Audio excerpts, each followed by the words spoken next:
Welcome to the Insight Edit, the podcast series where we unpack what makes video really work. I'm Rob Edmonds. I'm Connor Andrews. And in each episode, we are going to really look at the creative ideas, the strategy that turns content into impact. Today, we'll dive into what to expect when you first engage with a video agency. We'll look into roles, collaboration, and how agencies translate business challenges into visual storytelling. So grab a coffee and let's get stuck into the Insight Edit. So today, Connor, this is a really important subject matter, isn't it? So, what to expect when you engage with an agency? Because I think there's an assumption that everyone knows what to expect when they engage with an agency. But as we found out many, many times, that's not the case at all. No, not at all. So where do you think we should start? Let's start with, I'm an agency, I'm a client, let's say, and I've been told we need to make a video. What do I even do? Where do I even go? How do I meet these agencies? So I guess a good place to start is probably the top 50 in the UK. If you were to do a Google for that, you get an idea of the top 50 agencies in the UK. Yeah. And they are spread all over the UK and in Scotland.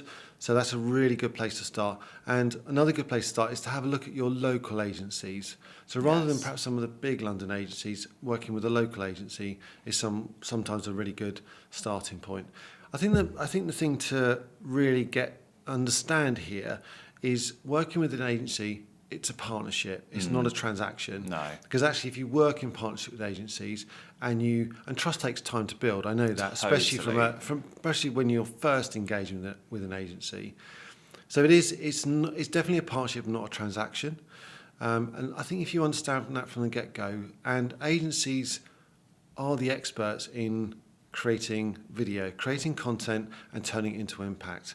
And most agencies, all the agencies in the top 50 are brilliant agencies. There's a reason why they're there, right? Yeah, they've been properly accredited and looked into and researched, and there's so much that goes behind all of that. They're not just on the list to be on the list. Work's gone into deciding who's on that list. A huge amount of Yes. A huge amount of work even. Yeah. Yeah, a huge amount of work. So when you engage with an agency, they should have a process in place to talk you through how they work, and look for some examples that they've done, perhaps talk to some of their clients, because that will give, clients reassurance in, are they any good? What do they like to work with? Were there any sort of pain points that you went through in a production? I think getting that information before perhaps sending out a brief or just sending out perhaps can we have a chat about a possible project, will start to give you some reassurance and start to sort of build a very soft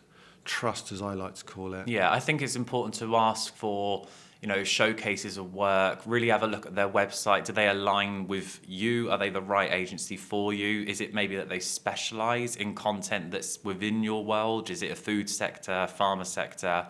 But also ask for those things like creds decks, because it's good to understand, who are the team behind it? What have you done in the past? How long have you been going?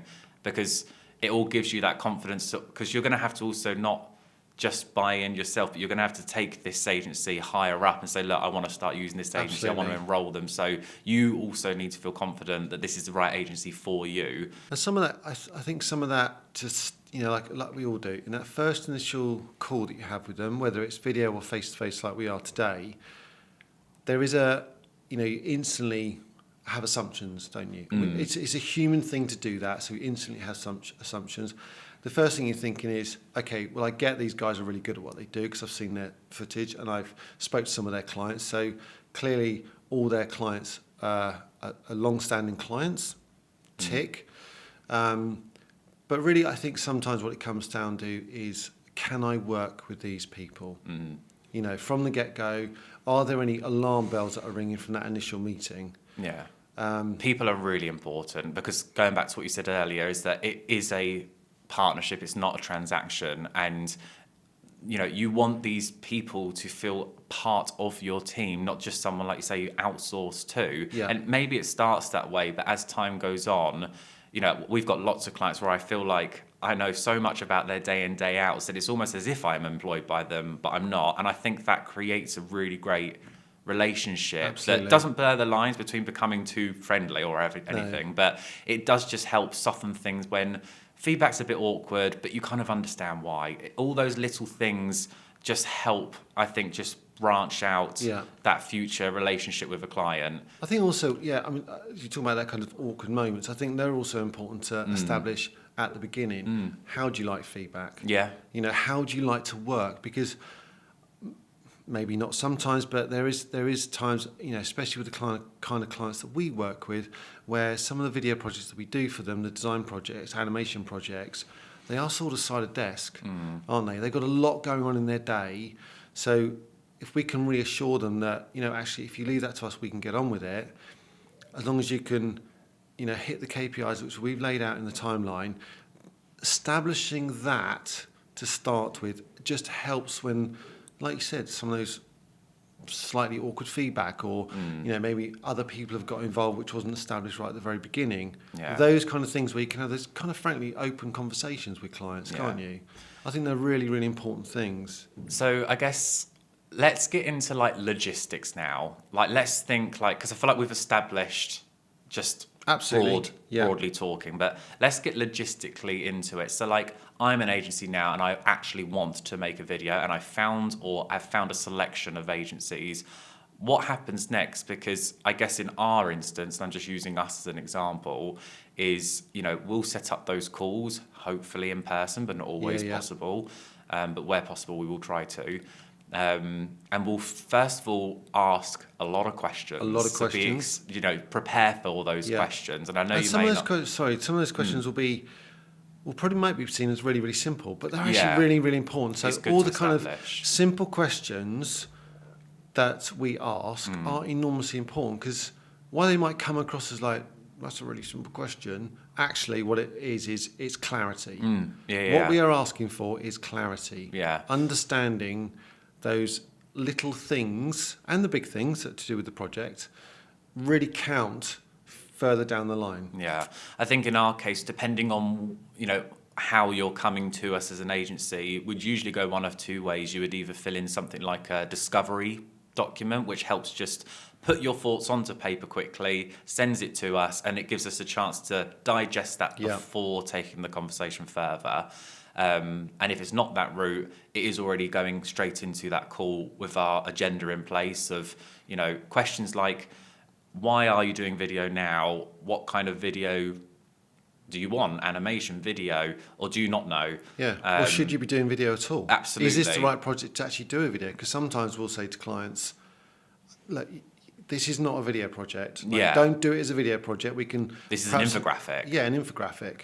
So, you know, sometimes, and it's also, if you don't know what kind of video you want, again, that's why you engage with an agency like ours, because we can come up with ideas. We have experience in multiple sectors to do that. I think, and then it's diving into more of the deeper questions, like where exactly is this product, whatever it might be, sitting within that discovery funnel? You know, is it the awareness phase that they, you know, are you trying to just get your name out there? Are you trying to get them to consider you, retain them, whatever it might be? Knowing that from the get-go, I think is really important to understand things like the objectives. What does it need to make sure it hits? What does it make sure it does? What do it make sure it doesn't do? Things like that can be really important. Also, what's the tone of it? Yeah, and who are your competitors? Who are you trying to sort of make sure you stand out from? Yeah, because there's so much video online, so much of it. And we need to understand which part of that's their job and part of that's our job, what it is about you as a brand that can help you shine through all that noise that's just out there. I mean, so much noise. I think part of that, which is something we're going to start doing, is bringing data insights into that. You know, looking at your competition, seeing what videos got out there, and then have some real insight into what works and what doesn't work, and then, you know, emulate it or tweak it or you know, whatever is it we need to do, creative ideas to really make that shine in that space. Yeah, without a doubt. And I suppose who are, you know, thinking of roles, who are those first initial people that a client would typically meet? In our case, or other agencies' case of our sort, who are those people roles wise? So I'd say it'd be typically a producer, or it might be the owner, depending on the size of the business. So it'll either be a producer, the owner, and really, you know, I think some agencies will have client managers. Yeah. They'll meet the client manager. to start with, and they are the ones that really should be establishing from the onset how the agency likes to work, but importantly how the client likes to work. Yeah, I mean, they really do end up being the ones that hold their hand throughout the entire process, really, don't they? It's that first point of contact. Usually it'd be yourself or me or Debbie, for example, who will typically guide you through the entire process from start to finish. There's more wider team members like the editors and production coordinators and whatnot that come in Animators. at certain points later, animators, but they come in a little bit later once, the project's maybe started or in those very early stages of like creative thinking. Yeah, in the early stages. Yeah. And, like, it doesn't happen all the time, does it? But, getting the client involved in the creative ideas, show the clients early concepts. Because sometimes early concepts where we think, okay, yes, that's working, no, that isn't working. We could take an example where we've shown some of our clients early concepts and they've gone, actually, do you know what, we really like that, but we're not too sure about that. Can we develop that a little bit more? Before you just run away, I mean, what you are really good at, Connor, is going, I think we should take some steps back here if the initial idea doesn't land. Yeah, I hate getting ahead of ourselves. Yeah, let's, no, and rightly so. It's like, let's just take a step back here, bring said client in and say, okay, we're here at this point. How does that sort of sit with you within, within this project, but also the wider brand project, from a big client. So I think that's a really good thing to do. I guess, and then in terms of next steps, once you've met the right people within the agency and we've taken the brief and we've established what it is we want to try and make sure it does, we've covered the objectives, the kind of audiences, that next step is usually things like coming up with a creative proposal. Maybe there's options, maybe there's different budget options as well. And once that's usually pitched back to you and you've either fed back on that and we tweak, or you're really happy and move forward, and fingers crossed the job goes forward. That next process is establishing those next moments before we just jump into things like production, which is establishing the timeline, who's responsible at what point. Yeah. Is there any further information we need now to understand things like your messaging, so brand guidelines?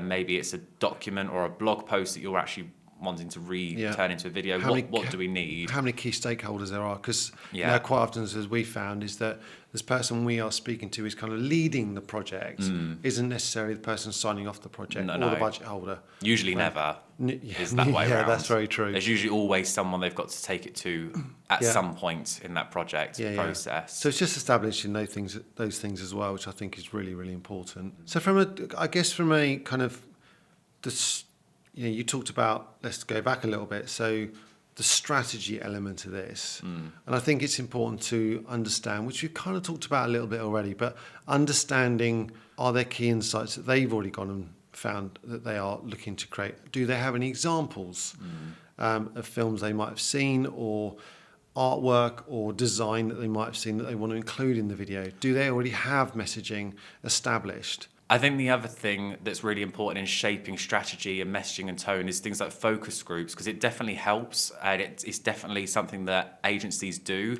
and clients do, especially in that pharma world, but also in food and retail. It definitely works there as well, definitely. Where you're bringing together a group of your core types of audience and you're taking to them. And you're taking, these creatives to them and testing them before they actually come into fruition.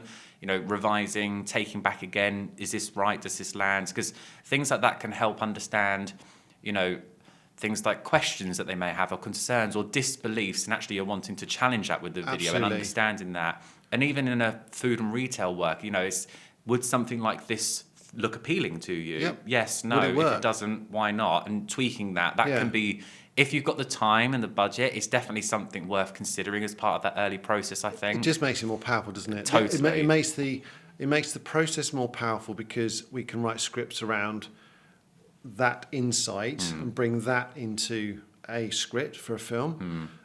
We know we're hitting the right tone because it's come from patient advocacy within the pharma space, obviously. So the more information a client can bring to the agency, whichever agency that might be, the more powerful the outcomes will be, without a doubt. And you mentioned scripting, because I guess that is if we want to start talking processes now Yeah. in terms of what does that creative timeline actually look Yeah. like, obviously every job is very different depending on what it is, because you've got everything from live action to animation. Maybe it's a hybrid of the two. Yeah. Maybe it's VR, whatever it might be. But there are core staples in that, aren't there? There's There are core staples common. that say, without every single process, every single type of video. And those things, again, albeit we've locked on, we know what the messaging and so on is now, would be things like starting the script process with our script writer, which, albeit sometimes isn't done by us, because sometimes the client will have a scripting team as part of a copywriting, especially if you're in a legal industry or a tech firm. You may already know the message you want to be putting forward. But I'd say even then, and we've seen this, Connor, where we're working with a law firm or a consultancy, they will script what. But they'll still bring us in. They still bring us in to look at that script and go, kind of sometimes like that's not how people talk. Yeah, humanise it. Humanise it. Yeah. And that's what we'll do. So we'll just take the information, we'll humanise it to make it feel more natural, even when we're reading autocue, just to make it feel more natural. Yeah. And then again, albeit they're all very different, but you've got phases in that pre-production stage like storyboarding, which might be done by the animator. If it's an animation, it might be done by a designer, it might be done by an illustrator.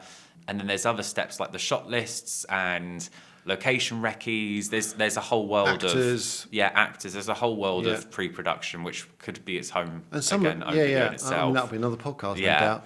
Yeah, without a podcast. I think when you are, as part of the process, one of the things that, if I think about some of the things that we do on a regular basis, working with, the senior managers, CEOs of some of these big clients, and we see this quite a lot, is making sure that they've got that date in the diary for filming very, very early on. Yeah. I think that's also really important as part of the process. Yeah. And I think while it might sound like a lot of things is happening at once, when you've got casting and location recce's and storyboarding and scripts going on, at the core, there is still that one person or two people that you know to reach out to, who are dealing with the overarching. In our case, it would usually be yourself or me or Louise. Yeah. I know. But your agency's taking care of it. Yeah, that's the thing. Your agency who you've engaged with will be taking care of that. That's not something that you as a client or an agency person need to worry about. And important what you said there is they're taking care of it, yes. But it's not that they're taking care of it and running away with it. No. You are still very much kept into that loop, because we need you for questions or feedback or just your insight into something. It's a partnership, not a transaction, right? Yeah. So it's definitely, the more you understand, the more you partner with and talk to your agency, really the smoother the production will be. And by the way, that's also on the client side, right? So if something happens client side, which obviously no agency will know about, the earlier that agency can pick up on that, be told, we need to pause everything for a moment because of A, B, and C. It just makes it a little bit easier. Yeah. Even so, and all agencies understand that things simply change in organisations. Yeah, and I guess then moving forward into things like the filming, because that's usually the next step if it is a live action film. There's all the paperwork that comes involved, like the risk assessments and the release forms for talent, the call sheets, and again, 9 times out of 10 that is taken upon us to action. That you may find that for some reason you've got your own risk assessments that also need doing, maybe if they're taking place in your own offices or it's a factory shoot, for example. Or the process of sometimes getting into the offices. Yeah. What does that process look like? Yeah. Some of that needs to be done. Like, unfortunately, there is nothing we can do about that. Is something for you to take on. Because typically they will be the facilities people who run the building themselves, that we need to know about, what's their process for getting through the door for rare risk assessments, etc. Yeah. And we will need, obviously, the client, any agency will need the client help to do that. Okay, Connor, so we talked about pre-production, okay, and we talked a bit about production now. So let's move on to the post-production phase. Yeah. Okay, so just run me through some of the things in post-production that a client will typically see in any agency. I guess when we're thinking about what the client should expect, and not so much the day in, day out of what we would do as an agency. No, definitely not. It's I think all about the client. What a client should expect is, per the timeline that's usually established at the start of a project, is knowing those key dates that you will be held responsible for. Joking, but you will be needing to put aside Yeah. to try to feed back, within the time frame that's usually in the timeline, albeit it does change, Yeah, it yeah. does There is shift, and it's kind of flexibility. inevitable Yeah. that it will happen at some Yeah. point. But where it's really important is, if we know we've got a 2-week turnaround for something because it needs to be out for an event or some sort of important publication, those winging it moments aren't as No. flexible No, to they're work not. with. So you will need to try as best as you can Yeah. to feed back against those dates, and whether that's just putting it into your own diary that you're going to need to feed back by this date or whatever it might be. That's something the client should definitely Yeah. consider as part of that process. I think the other thing to expect about the post-production process and kind of the pre-production as well is expect kickbacks internally within your own agency. Absolutely. Because, you will know what you're wanting to do with this video, and yes, you've probably already got buy-in, but let's take post-production for an example. We find a lot that you may be doing 2-3 versions of an edit, and we're still getting there and it's coming together really nicely, and that content that we're dealing with is like, this looks great. Yeah. I'm going to take it to my manager now and get their thoughts. Yeah. It's at that point, you fingers crossed hope they're like, yeah, love it as well. Love it. That you do find that they'll also be like, not quite sure, I like the aesthetic of that typography or whatever.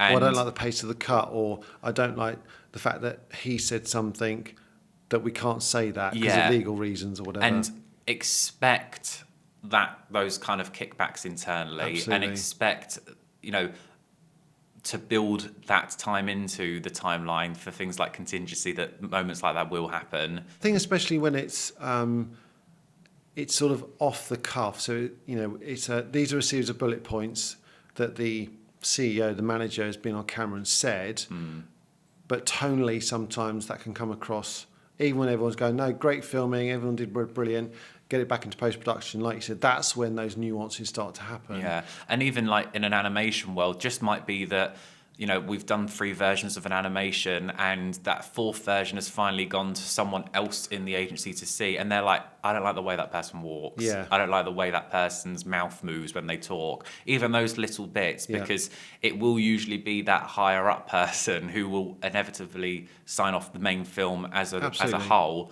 Or maybe it's your brand team or marketing team. So definitely expect that, and don't be disheartened by that, because it is just part of it's part of the creative process. Everyone's got a different point of view. Yeah. Sometimes they can be wrong, but it's just inevitable that moments like that are going to happen. But also sometimes expect, and again, at any stage of the production, expect those pushbacks also from the creative agency. Yeah. Because there will be moments when we unfortunately do have to say, we can't do that because of time. Yeah. Or we might say, actually, if we did that, you get a better outcome. Yeah. That just also expect those little pushbacks as well. It's not that anyone's trying to be difficult. It's just, we maybe understand better how long something would take. If a client came to us and said, I know we've got 3 characters, but I want to add a 4th now into this 4th version. Well, that means we need to redesign a new character, structure that, rig that, how are they going to fit into the scene? Actually, what that means, because it's not just as simple as finding a character and just plonking them in. That could take an extra whole week. And maybe we don't have a week to spend, or maybe we don't have the budget. But those conversations, client side, I think for both the client and agency, you should be able to confidently have those conversations because you've established that right at the very beginning of the process. Yeah. If you've established at the beginning of the process, those conversations, they're not awkward. No. I know they can feel awkward, but they're just open. You only feel awkward. Yeah. The situation isn't awkward. No, the situation is not at all. just a conversation. Yeah. I think as long as each side is just transparent about what is and isn't doable, that's all that matters. And also, I like to think this way, is like, don't just come to me with like a problem, have a solution as well, which is absolutely round of applause. Yeah. Round of applause. Well done, Connor. But it's true though. No. I think in all it is seriousness, important. it's really, really important. Go. If something comes up, a client says A, B, and C, and you say, look, here's a solution to what we can deliver on this, and the solution may not be particularly what they're after, but it's a really good solution to maybe a halfway house. I mean, I'd like to think that most of the time, most agencies will bend over backwards for a client and say, yeah, we can do that. You know, come hell or high water, we can definitely do that. But sometimes, like you said, when you're on your project that's got a really, really strict timeline, when you're delivering for an event or a big meeting internally or whatever it might be, sometimes you just have to make those small compromises to be able to deliver that on time. Yeah, and I think that just goes back to just the overarching whole thing of just communication is just key. Just be transparent, be honest, right from the get-go, all the way throughout the project, because it does create the best working relationship and at the end of the day. Yeah, absolutely. And then what happens, I guess, job's done. See you later? Definitely not. Most agencies are about relationship, aren't they? You know, the old adage is people buy from people. Okay, people do buy from people. You know, I would say that a lot of agencies typically sell the same kind of solutions, you know, but actually what it comes down to is the experience in those agencies and the people in those agencies. And can I work with those people? Because, you know, we're talking about projects, you know, typically our projects are 6 to 8 weeks, aren't they? Typically. Yes, we do them faster. Yes, some are longer. But, you know, what we found is typically it's 6 to 8 weeks, right? Yeah. So it's definitely about people and communication. And, you know, absolutely have a wash-up meeting afterwards. Yeah, I was about to say, a wash-up meeting is really important at the end of a project. Not every job needs one, but I think early relationships definitely are helpful to have a wash-up meeting just to understand how you found the process. Is there anything that could have been done differently? Yeah. And likewise, we will feedback on that for Yeah. you as well as, Yes. as a client, you know, because they usually do ask also, is there anything we could have done differently and so on. Which actually is really nice when it happens, isn't it? Because then you know the work you've done at the very, very beginning, all the way through the process, that they've got the confidence to say, what could we have done differently? Yeah, and also, you know, post that, you know, we'll be thinking about what to do next. You know, is there another project? But also sometimes it might be that we come to you with like, look, okay, you've done the first bit, but what about taking it further now and doing a series of these videos? Because it could complement this first video you've done very nicely, and thinking wider than just that one project, and just without harassing, just keeping in touch. Though there's, you know, regular touch points, just to see how things are going within the business.